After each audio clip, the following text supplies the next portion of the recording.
the new installers going this time here before spring ball? And what do you like about it? Well, there's only so much that we're allowed to do. Due to the NCAA rules, we have been watching video with them the last couple of weeks where we're allowed. We can get 2 hours per weekend to do that. So we've been doing that, and I think that there's some similarities in terms of the things that we're going to do, offensively. CJ hasn't been involved in this type of an offense back in high school, so I think, and he's intelligent. He'll pick it up. The other guys will pick it up. The biggest thing is it's a lot of it's terminology that they have to get used to, and then defensively, our guys won't have a problem picking it up. There's some things, there's coverages that are the same. There's just different things. Now there's different techniques. It's a little bit of it's a different scheme, different approach.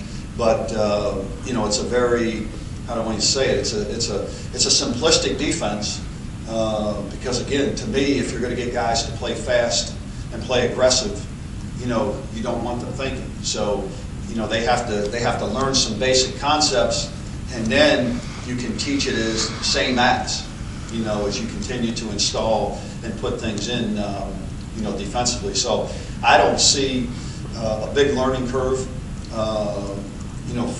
for the guys. I think that they'll get it. And one thing that we're going to do, having starting spring practice on Saturday, we'll go Saturday, Tuesday, Thursday, and then we're going to grade every play from practice so the guys know, and then they get a week off for spring break, and we as coaches are really going to analyze those 3 practices just to make sure that we've got everybody in the right positions, and then it gives us another chance to take time and say, okay, here's the things that we see, here's the things that we want to do, so then when we come back for those next 12 practices, we'll really start to zero in and hone in on exactly what we think we can do, and then ultimately know that, hey, there are going to be some guys that come in that in August that might be able to help us and benefit us.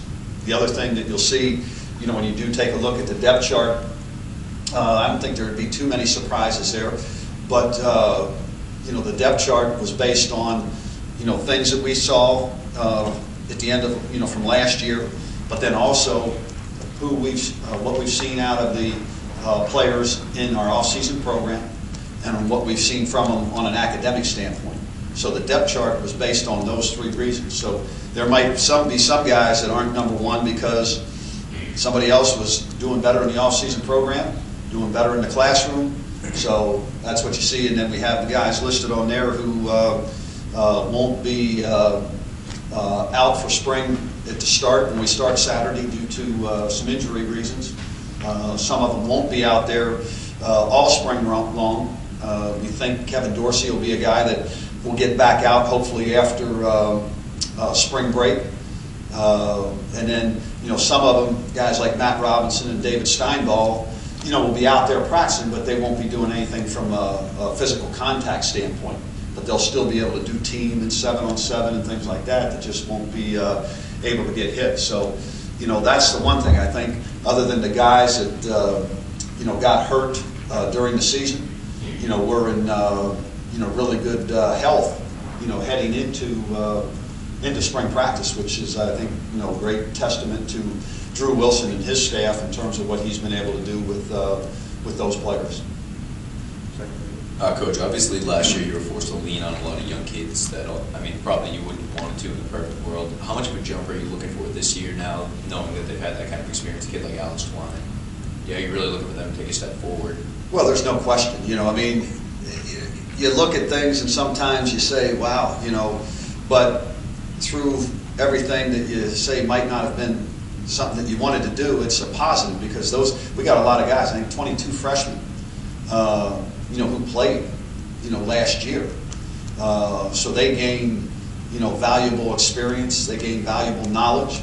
That's going to make them better. And then when you take a look at all the kids that we redshirted, last year, and now them getting their opportunities, that's all, something that I think is, because again, when you have that experience, you get on the field, it's something that is only going to benefit you. And so we're really looking forward to getting those 22 freshmen, who played, to get them back out there and continue their development and their growth. And then those kids that redshirted is now kind of let them go and let them unwind, because they've done a pretty good job since last fall. That's one thing that I've been impressed with, that group that we redshirted, those guys have worked extremely hard. They took advantage of being redshirted in terms of getting stronger, bigger and stronger. That group of offensive linemen, those guys have really became a tight-knit group and worked extremely hard in the weight room, and you can see it in terms of their bodies. And now we get a chance to go out and coach them up a lot more than what we were able to do, during the fall, because they are being redshirted. And you get a chance to get Nigel King, back out there, who wasn't even out there in the fall practicing. So that's the fun part about spring practice, is you really get to focus on those fundamentals, on those techniques, and really get into getting your hands dirty in terms of coaching the fundamentals and techniques and really developing these guys. Now that the schedule is out, what was the story with Connecticut? Was that something, was scheduling Connecticut something that was in the works from way back before you arrived, or is that something that happened later? And what's your feeling about playing your school where you coached? No, that was something that was done, long before that, I got here. And to me, it's a great non-conference game for us. And again, it's one of the 12 that we have to play, and we'll worry about that when the time comes. You said that the Sam and Will positions are the vital spots of this defense. What makes Alex and Darren good fits for those positions, you feel like? Well, Patrick, just what we're, in terms of what we want from those positions, in terms of what we want to do schematically. One will play a little bit more in space than the other, but there are positions where they've got to be playmaking positions for us in our defense. Those guys have got to be guys who can make, plays for us in terms of what we're going to do schematically. And again, you want to be able to have guys who can, be able to, rush. You want to have guys that can, that can cover. And they have to be, guys that have the ability to do both. And the guys at that position are guys that we think that are going to be guys that can do a good job of rushing the passer. They can do a good job if they, are called to be in coverage. And so they're those hybrid, almost type guys, but and have the strength to play the run, and but also can rush and do the things in coverage that you're looking to do. Losing the two starting offensive tackles, you kind of touched on the offensive line there a while ago, but could you just tell me about Doyle and Clem, the guys you got there?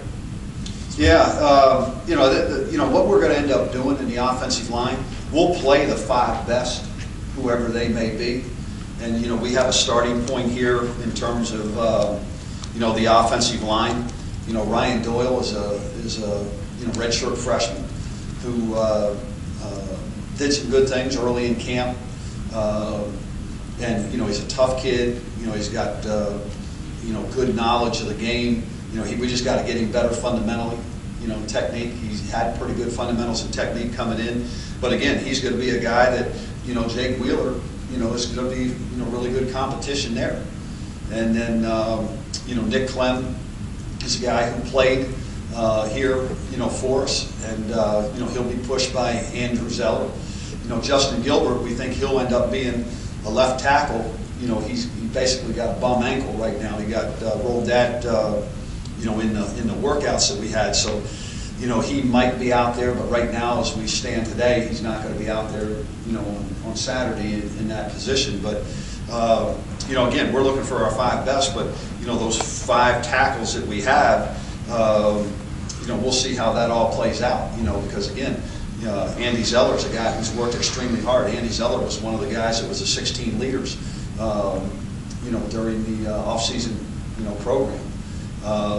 But again, all those guys, you know, we just have to work and make them better, get them better fundamentally, get them better with their technique, but they all have the ability to do the things that we want to do. So we're anxious to get out there and working with them. Back up. Coach, as far as persons of injury, guys that you want to see may take the next step this spring, and/or guys you haven't seen a lot of, either Brandon or Ross. Can you talk about a few personalities, I think? Well, I want to see them all take a step forward. You know, that's the thing. It's just, you know, I think the thing is that, you know, nobody is the finished product. Nobody ever will be. So again, we're looking forward to all the guys, you know, getting better. But, you know, I think what happens is that you know, you take a look at some of those young guys, you know, the guys that you haven't seen as much on the field. You know, those are the guys that you really want to take a look at. You know, you can go through every position. You know, Marcus Leak, Nigel King, you know, Laverne Jacobs, you know, who's in now, Devin Burns. You know, a lot of guys that haven't, you know, Kerry Boykins, you know what Kerry can do. You know what Kevin Dorsey can do. But, you know, what are these guys, you know, going to do? You know, Justice Pickett. You know, Justice is a little bit bigger now and stronger than what he was in the fall. You know, Brandon Ross showed a lot of things that during the season on the scout team. So, you know, this is going to be the first time you really get to see him, you know, on a daily basis and, you know, doing the things that you want to, you know, it's a lot different, you know, running off a card as opposed to, you know, being in that huddle and knowing exactly what you're supposed to be doing and running plays and passing plays. So, but, you know, I think he's somebody that, you know, is only going to get better. You know, and then, you know, to see the growth and maturation and development of Tyler Sersky. You know, when you talk about physical toughness, you know, I had a conversation with him today that he's got to be that one of those guys that brings that physical toughness and presence, you know, to what we want to do. And you know, and then when you take a look at you know, at tight ends, you know, I want to see Devontae Campbell, you know, even be better than what he was. And you see him, you know, you see these guys walking around, they feel good about themselves, they feel good about what's taking place, they have a good attitude, you know, and I think Devontae's the type, you know, just talking to him and being with him that, you know, he wants to explode, he wants to make something, you know, big happen here, you know, in his senior year. You know, Matt Furstenberg, same thing. And then, you know, who are those 5 guys? I mean, up front, you know, Deontay Arnett, you know, did a good job towards the end of the year.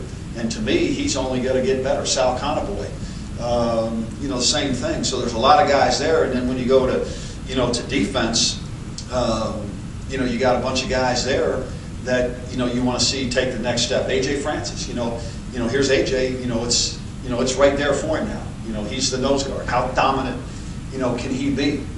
How hard is he going to be willing to work to, you know, be that guy that, you know, clogs up the middle and takes care of things and so people can't run on us. You know, Keith Bowers, you know, going to be a year older now.